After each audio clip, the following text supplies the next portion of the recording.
వరంగల్ జిల్లా ఎనుమాముల మార్కెట్లో మిర్చి ధరలు భారీగా పడిపోయాయి. నిన్న మొన్నటి వరకు క్వింటాల్ మిర్చి 22,000కు పైగా ధర పలగ్గా ప్రస్తుతం 12,000కే కొంటున్నారు. మార్కెట్లో హై రేట్ 20,000 వరకు ఉన్నా 12,000 లోపే ధర చెల్లిస్తున్నారని రైతులు ఆగ్రహం వ్యక్తం చేస్తున్నారు. వ్యాపారులు కుమ్మక్కై రైతులను దగా చేస్తున్నారని మండిపడుతున్నారు. కనీసం తాము పెట్టిన పెట్టుబడి కూడా వచ్చే పరిస్థితి లేదు అని ఆవేదన వ్యక్తం చేస్తున్నారు. దీనిపై మరింత సమాచారాన్ని ఎనుమాముల మార్కెట్ నుంచి మా ప్రతినిధి రవికాంత్ అందిస్తారు. వరంగల్ ఎన్మాముల మార్కెట్ కు మిర్చి భారీగా తరలి వస్తున్న పరిస్థితి మనకు కనిపిస్తూ ఉంది. మనం చూసుకోవచ్చు మార్కెట్ అంతా కూడా ఎర్ర బంగారంతో నిండిపోయిన సిచ్యువేషన్ మనకు కనిపిస్తూ ఉంది. దాదాపు ప్రతిరోజు కూడా 20 నుంచి 30,000 బస్తాలు ఇక్కడికి తరలి వస్తున్న నేపథ్యం అయితే మనకు కనిపిస్తూ ఉంది. మిర్చి ధరలు పూర్తిగా పడిపోయిన నేపథ్యం కూడా మనకు కనిపిస్తూ ఉంది. పోయిన శుక్రవారం ధర దాదాపు 24,000 పలికితే 2 రోజుల తర్వాత దాదాపు సగం ధర పడిపోయి 12-13,000 రూపాయలకు కొంటున్న సిచ్యువేషన్ మనకు కనిపిస్తూ ఉంది. మనతో పాటు రైతులు ఉన్నారు. అన్న ఏం పేరు అన్న, మీరు ఎక్కడి నుంచి వచ్చిళ్ళు? మాది భూపాలపల్లి జిల్లా సార్, జుకర్ గ్రామం, చిట్యాల మండలం. అకిరా రకం అకిరా. గతంలో అకిరా రకం పంట ఎంత కొనుగోలు చేసిళ్ళు, ఇప్పుడు ఎంత రేటు ఉన్నది, ఎట్లా ఉన్నాయి మీ బాధలు? వేరే సంవత్సరం 30,000 ఉండే, ఇప్పుడు 12,000 ఉంటుంది సార్. ఫర్టిలైజర్ షాప్కు అడ్డగోలు ధర పెరిగినాయి. 4 లోట్లు కొంచపోతే ఒక రౌండ్ అంతే. 5 రోజులకు ఒక రౌండ్ వేయాలి. 4 రోజులకు ఎరువులకు బాగా పెరిగిపోయినాయి. ఎరువులకు 1,700 అంటారు ఒకటి కోరమండల బస్తా. అడ్డగోలు 2 లక్షలు వచ్చినాయి ఖర్చు ఒక ఎకరానికి. ఒక్క ట్రిప్పుకు ఏరితే లేబర్కి ఇప్పుడు 450 రూపాయలు ఒక లేబర్కు. బాగా అటాక్ అవుతుంది నల్లి.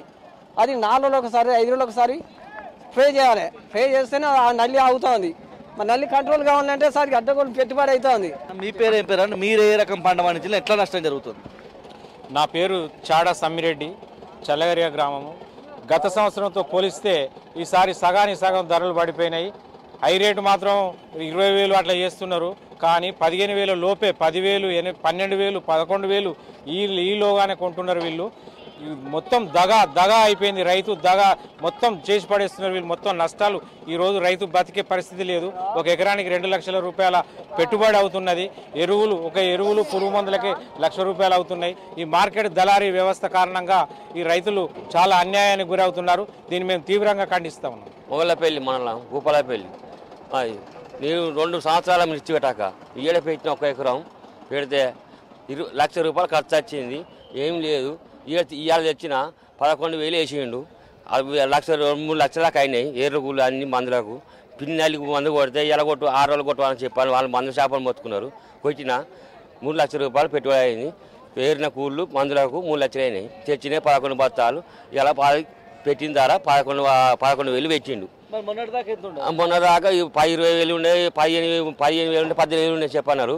ఇవాళ తెస్తే వాళ్ళు 10,000, 11,000 అడిగారు. 2 సంవత్సరాలు అన్ని మిర్చి పెట్టాక ఇవాళ కొత్తగా పెట్టినా.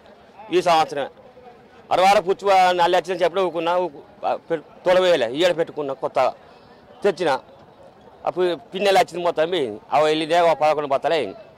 ఇంకా దాన్ని ఏం చేసుడు? కానీ నాకు ధర పడతా కావచ్చు 18,000 తాను చెప్పాను. ఈ 15,000 వేయింది, 17,000 వేయింది. ఇప్పుడు వచ్చింది 11,000 కాడికి అడిగారు. పేరు వెంకటేశ్వర్లు, మాది చల్లగరియ, చిట్యాల మండలం, జయశంకర్ జిల్లా. మేము ఇక్కడికి మార్కెట్కు మిర్చి తీసుకొచ్చినాం. ఈరోజు చూస్తే చాలా అధ్వానంగా ఉన్న ధరలు. అంతా వ్యాపారస్తులు సిండికేట్ అయ్యి రైతులను మోసం చేస్తున్నారు. సగానికి సగం అంటే కనీసం 25,000, 30,000 ఉన్న మిర్చి ఈరోజు 11,000, 10,000, 12,000 అట్లా పెడుతున్నారు. దీన్ని మేము తీవ్రంగా వ్యతిరేకిస్తున్నాం. రైతులకు గిట్టుబాటు ధర రావాలి. రైతులు చాలామంది అప్పులలో కూరుకుపోయారు. ఈ విధంగా ఉంటే మాత్రం ఇంకా రైతులు ఆత్మహత్యలు చేసుకునే పరిస్థితి వస్తుంది. జఫరాడ్ మండలం తిమ్మపూర్ నుండి వచ్చినాం. గిట్టుబాటు ధర లేదు. మరీ హై రేట్ 20,000 పెట్టి ఆడ పలికింది మాత్రం 16,000, 17,000 పెడుతున్నారు. గిట్టుబాటు ధర లేదు. గిట్టుబాటు ధర కావాలని కోరుతున్నాం. ఇది మొత్తంగా చూస్తే ఎన్మాముల మార్కెట్లో పరిస్థితి పూర్తిగా రైతులైతే ఆవేదన వ్యక్తం చేస్తున్నారు. తాము పండించిన పంటకు గిట్టుబాటు ధర రావడం లేదు. అది పెట్టుబడి కూడా వచ్చే పరిస్థితి లేదు. పెరుగుతున్న కూలీ రేట్లు, దాంతోపాటు ఫర్టిలైజర్ ధరలతో తాము తీవ్రంగా నష్టపోతున్నామనే అంశాన్ని అయితే రైతులు వ్యక్తం చేస్తూ ఉన్నారు.